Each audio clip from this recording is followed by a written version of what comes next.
Hello, I am Dr. Douglas Pietersma, and this is 10-Minute Home Education Seminars, Episode 12. I am a home educating father of two children. One graduated from K through 12 home education in 2022, and the other is a special needs high schooler who is entering his final year of home education as of the date of this recording. Additionally, I am an adjunct professor of education at Regent University and a research associate with the National Home Education Research Institute, where I serve as the editor of the peer reviewed Homeschool Researcher Journal. 10-minute home education seminars are short summaries of various seminars that I have previously given or others that I intend to give in the future. The primary topic of these seminars is home education, but they may also include broader topics such as discipleship, family, Christian living, and Christian education in general. Many of these seminar topics will have an accompanying article or a resource list, including this one, which I will place the links for in the comments when I post a video. The value of these written resources lies mostly in the reference sections, which will allow you to dig into the resources that I used when developing these seminars. Today's seminar is the first in a two-part series about home educating special needs students, specifically why parents are the ideal teachers for special needs students. First, I owe listeners a disclaimer. I have no formal training or certification in teaching special needs students. Experientially, I have directly overseen my son's education for 9 school years. He was designated special needs because he has cognitive delays from epilepsy and subsequent brain surgery. The surgery resulted in physical and speech limitations like those of a traumatic brain injury patient. However, my experience does not make me an expert in the education of all special needs children, just my own, which is the point of this seminar.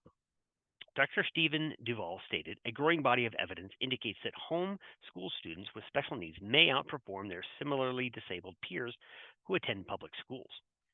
In my experience, it isn't that these children may do better in home education, but they almost certainly will. Based on this and other research, the following will prayerfully encourage you to learn how to educate these children, your children, rather than provide a practical how to guide, which would be an unachievable goal considering the multitudinous diagnoses that fall under the description of special needs. But what makes a perfect teacher for special needs children? I'm not sure what goes through your mind when you hear the term perfect teacher, but a good guess includes things like college educated, state certified, or other desirable resume fillers. However, I'm going to look at this from a different perspective. First, children are created in the image of God, even those with special needs. He gives each child to their parent or parents who are the stewards of that child's upbringing. Second, the parents bear the only biblically mandated responsibility to teach and train their child. See Deuteronomy 6, 4 through 9, Ephesians 6, 4, and Proverbs 22, 6 for indisputable biblical guidance on this matter. Because God has given parents the mandate, I believe He will equip parents sufficiently for the task to which they are called. Besides, there is no teacher in the world, no matter how educated or experienced or dedicated, that knows your child the way you do or loves your child the way you do. You are your child's perfect teacher. Research has identified several things that are indicators of student success and or student academic achievement. Today we'll discuss just a couple of them.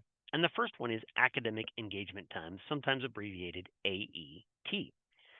As a research term, academic engagement time is defined as the portion of time students spend actively and productively engaged in learning. Imagine a class of 20 students. When the teacher asks Johnny a question, the time she spends talking to him and listening to his response is AET for him, but not for the other 19 or so students in the classroom who are participating passively. Why is this important? Duval concluded that academic engagement time is strongly and positively correlated with academic achievement. But passive learning is not so correlated and very well might be negatively correlated. Homeschooling families can usually achieve higher AET per student than any government or private school, even without intentionally trying to accomplish this. With special needs students, AET is particularly critical to maximizing their learning opportunities. The second factor correlating to student academic achievement is low student teacher ratios. According to the Center for Public Education, most of the research shows that when class size reduction programs are well designed and implemented in the primary grades K through 3, student achievement rises as class size drops. Even though the precise correlation between student teacher ratios continues to be debated, I can say with confidence that homeschool families have some of the best student to teacher ratios. This remains true even for large homeschool families. This may not seem to be a significant issue, but consider the often heard statement all students are unique and learn differently. My experience has shown this statement to be true, which begs the question how can a teacher of 20 to 30 students possibly adapt instruction to meet all students' needs? Especially since most teachers have only known these students for less than a year, and as the students' teachers typically change from year to year. They can't. Pragmatism prevents a teacher from providing such a tailored instructional program. However, homeschoolers can customize instruction, which is even more important with special needs students. Here's why the parent of a special needs child is the perfect teacher for that child. You love your child more than any teacher ever could. The strength of that relationship between parent and child contributes to the effectiveness of education. Home education provides the opportunity to establish, reestablish, and or grow such a relationship. You know your child better than any teacher could. Knowing your child's proclivities allows you to leverage strengths and interests of the child as force multipliers in the education process, even as you work to strengthen the areas where they struggle or have special needs. You've already been teaching your child from the moment God gave them to you. You taught them how to talk by sheer example. You helped them learn how to hold a fork, how to be respectful in social situations, how to perform basic personal care functions. Why should we expect that such a teacher, you, should suddenly become incapable when your child reaches preschool or kindergarten age? We shouldn't. The involvement of a parent in the child's education is also correlated with student achievement. And there is no greater involvement in your child's education than to take complete responsibility for all of it. When you home educate, you are all in, and that gives your child or your children a distinct advantage. This seminar only scratches the surface, and it may seem a bit presumptuous for me to say that homeschooling is the best option for special needs students.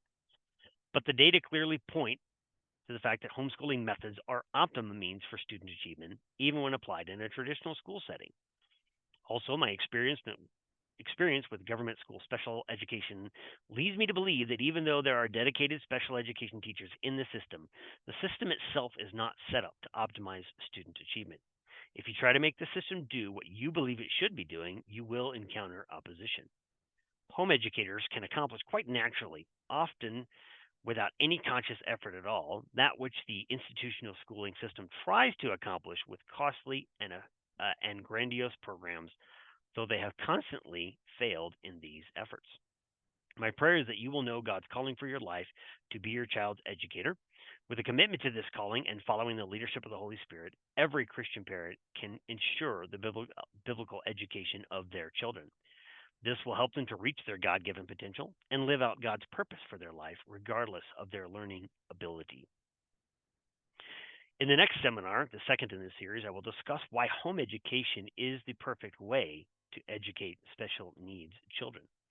If you would like to contact me about a topic for these seminars, or if you are interested in scheduling me to speak at a conference, convention, or your church, please feel free to reach out to me. My contact information will be included as a part of the post or placed in the comments when I share the link for this video. Thank you for taking the time to watch this video, and I pray that God will bless your homeschooling efforts to the end that your children might grow to be dedicated followers of Christ and effective ambassadors for His kingdom.